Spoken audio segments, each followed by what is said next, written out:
Hello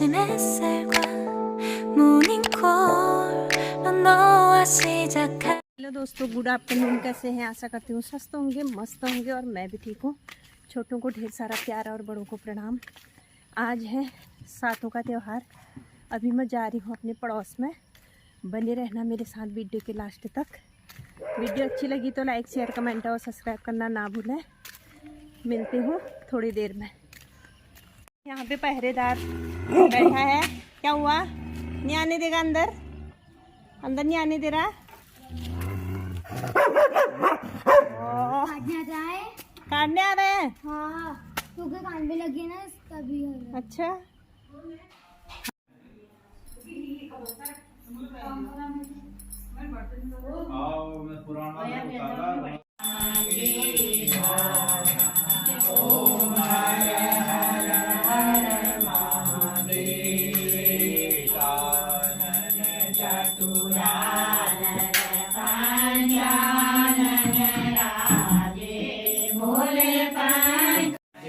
विश्वेशं त्र्यम्बकं गौतमी तटे हिमालये।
तो दोस्तों गुड आफ्टरनून। कैसे हैं?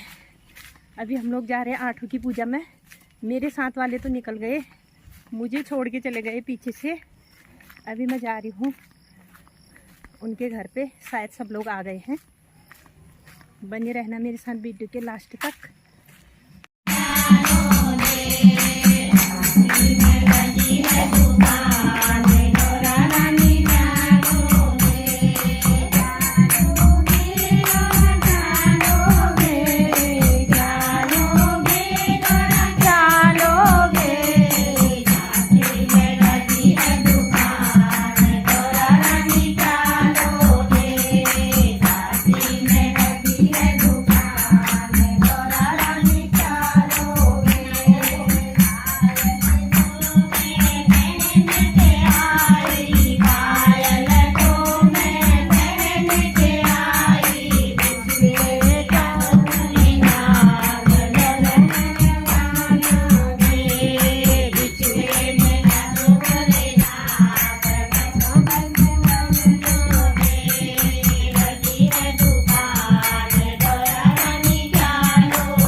तस्य न जायते विघ्नवल्ली कुठाराय श्रीमन्गणाधिपते नमः महामंगलमूर्ते नमः भक्तकुंड महाकाय सूर्यकोटि संप्रभं निर्विघ्नं कुरु मे देव सर्वकार्येषु सर्वदा ओम शुक्लांबरधरं विष्णुं शशिवर्णं चतुर्भुजं प्रसन्नवदनं ध्याये सर्वविघ्नोपशान्तये लाभस्ते सांग्यस्ते शांकुशस्ते सांपराजयं एकामिन्दीवरहस्याम हृदयस्थो जनार्दनहं ध्यानं समर्पयामि नमः वटुहरब्जी का ध्यान करेंगे करकलित कपाल कुंडले दंडपाणि तरुणितमिरनेर व्याधयज्ञो भविकाय गणजम्बा स्वर्णे जम्बा मानसमौगीतं गीतं वा सर्वै दक्षिमख्यो जय जय करुणादे श्री महादेव शंभो श्री कमलीति यज्ञमवति यज्ञवतिं ते मनोजुति युस्ता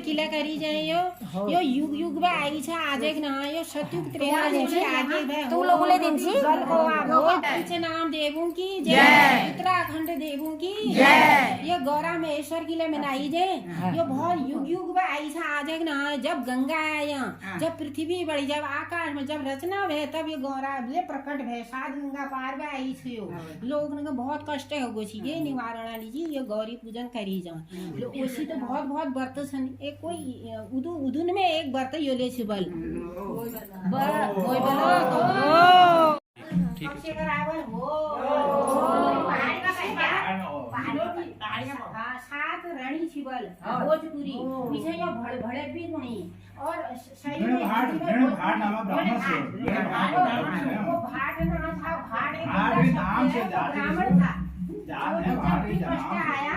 जब भी कष्ट आया लोग ब्राह्मणों के पास जाते हैं वो भी ब्राह्मण था वो ये कथा ब्राह्मण से उत्पन्न है और दुख निवारण लीजिए ब्राह्मण जैनी इसके बाद जो पंच औरतें वहाँ नौले में नहा रही थी वो ऐसे ही बिरुड़ा धो रही थी वो बिरुड़ा एक हाँ वो में एक भोजपुरी आया वहाँ राजा जो करे भोजपुरी आल गई हो ये पहाड़ में होने का भी कसम देवाग की बहुत बुरी बात नौला इसके बाद उसी बाद उधर बैठो कोई की करना नाल में जो खेल में का फिर कोई खेल ना दी जो प्रत्यक्ष जगदम्बा जो छयो ये कोई नमून दिखा रहा हो कि भक्त ना उद्धार कशी होल इसके बल जय रात श्रेणी ने श्रेणी ने कहो कि यो पूरा पंचमी छी जय औलाद मुगल भूत कबूल नहीं ना आदि होल बल जय घर में धन आवल जय चुगन औगी नहीं लाग रहे जय चीली चीली बियानी हो रहे जो मन कामना लीजिए उंगल और आई की करे पूर्ण करल तो बात की है अब जैसे बुझी रात बहुत दूर है शिविर को मंगली राजा एक उपाय मंगली राजा तो उपाय इनको बतून कर रुबियो कोई बड़ी को मेरा घर में कोई औलाद ना यार सात वारी से ने सात वारी एक दिन ससुर कहीं से घर आ रहे थे उनका नाम बाणो भाट लग रहा है बाणो भाट क्या भाटा नाम से जाते हुए भाटा नाम तो कहीं से घर आ रहे थे रास्ते में उन्हें मटमैली धारा बहती हुई दिखाई दी उस समय बरसात का भी मौसम नहीं था, तो वो सोचने लगा कि यहाँ पानी कहाँ से आ रहा है, और उस धारा के साथ चलते हुए कुछ एक नौले पर पहुँच गया। कुछ महिलाएं वहाँ पर कुछ अनाज धो रही थी। मटमैला पानी जो अनाज था वो बिरुड़ हुआ था। हाँ, तो उसने पूछा ये आप क्या कर रही हो? महिला ने जवाब दिया हम नहा धोकर बिरुड़े धो रहे हैं, फिर गौरा महेश की पूजा करेंगे। तो उसने पूछा ये क्या होते हैं, इस पूजा को करने से क्या होता है, इस पूजा की विधि हमें भी बताइए। तब महिलाओं ने कहा अब जैसे हम घरों में सुनूनी ना, तब शेणल बचाओ 5 अनाज में भिगाई जा सब भिगबे पहले नए घर लिपाया करी हो, ऐसे सुनाते तो महिलाओं ने 5 अनाजों को भिगाया तो जाता है, भिगाने का फिर नहा धोकर घर की लिपाई पुताई की जाती है। घर के 5 कोनों में दिया जलाया जाता है, टीका लगाकर बिरुड़े भिगाते हैं, लेकिन भिगाते समय उसको चखना नहीं चाहिए, इससे पूजा सफल नहीं मानी जाती। और इस पूजा को करने से जिनके घर में अन्न नहीं होता है अन्न आता है, धन नहीं होता है धन आता है, और संतान नहीं होती संतान आती है। यह सुनकर वह व्यक्ति चला गया। घर पहुंचकर अपनी पत्नी को इसके बारे में बताया। पत्नी ने अपनी एक बहू को बुलाया, जो बड़ी बहू जो उसको सबसे लाडली थी, उसको बिरुड़े भिगाने लगा। उसने भिगाते समय एक दाना चख लिया। सास ने उससे कहा बहू तुमने इसे चखकर इस विधान को खंडित कर दिया। फिर अपनी दूसरी बहू को बुलाया जो उसकी लाड़ी थी, पर वह पहली वाले से कम नहीं, उसने भी बिरुड़े भिगोने से पहले चख लिए। ऐसा करते करते 6 बहू ने ये बिरुड़े भिगोने से पहले चख लिए।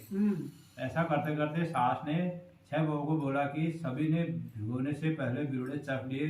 अब एक ही बहू बची थी जो सास को पसंद नहीं थी। उसे बाहर के सारे मुश्किल काम कराती थी सास, और उसके साथ ठीक व्यवहार भी नहीं करती थी। इसलिए सबसे आखिरी में उससे कहा गया कि तुम बिरुड़े भिगाओ। बहू ने नहाया धोया, दिया जलाया और बिरुड़े भिगाए। उसका पति भी घर पर ही था। कुछ महीनों में ही वह गर्भवती होगी। दूसरी 7वां 8वां आने से पहले उसका एक सुंदर पुत्र हो गया।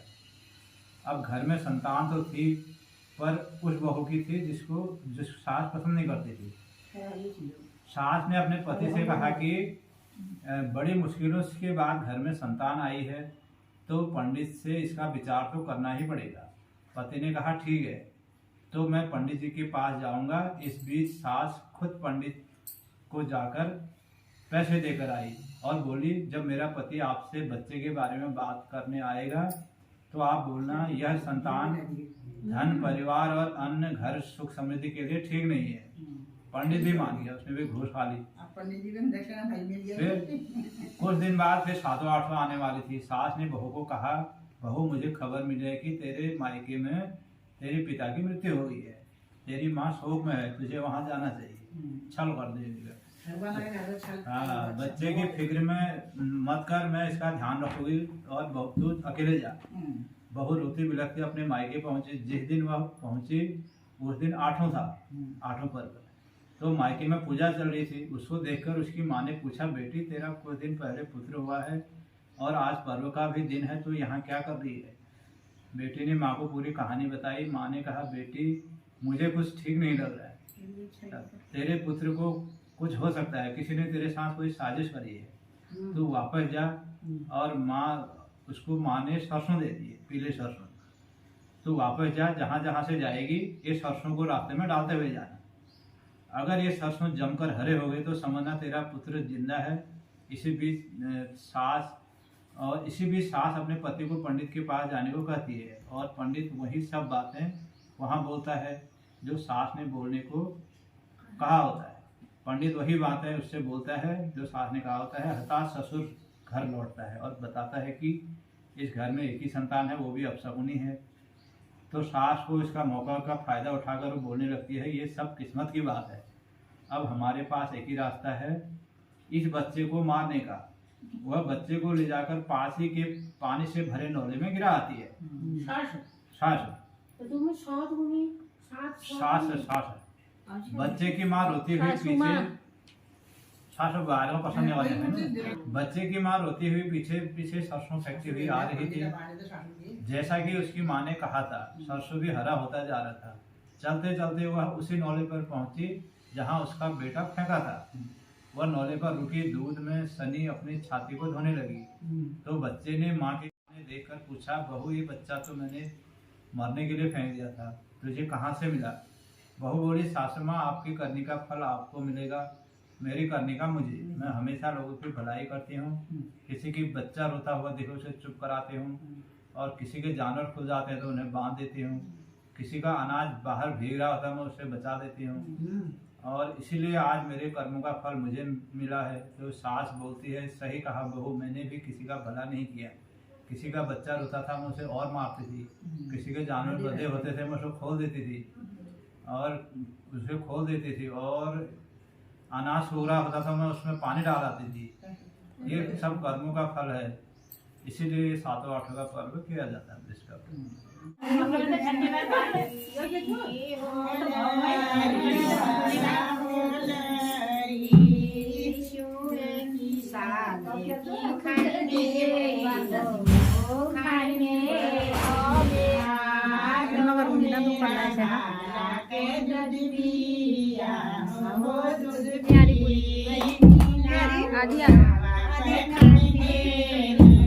देखो इतना ही आएगा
कपड़ा तो करना पड़ा ना।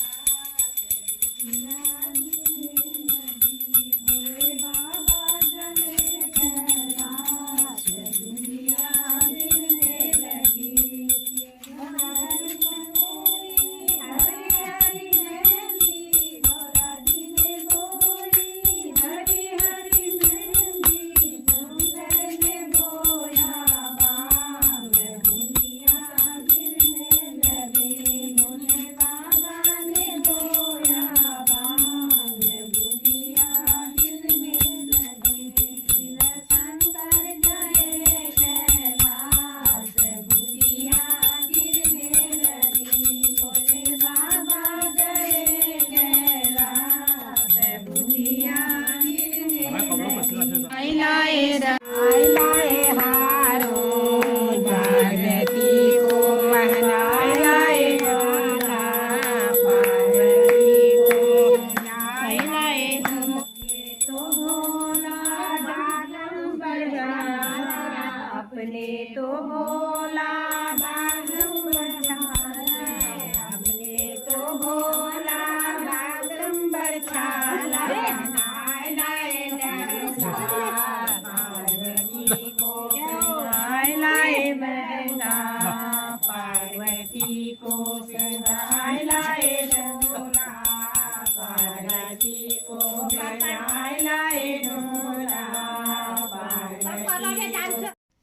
तो दोस्तों आप देख सकते हैं बिरुड़े मैंने बना दिए।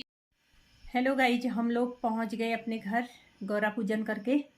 वीडियो अच्छी लगी तो लाइक शेयर कमेंट और सब्सक्राइब करना ना भूलें। मिलते हैं नेक्स्ट वीडियो में। Bye bye.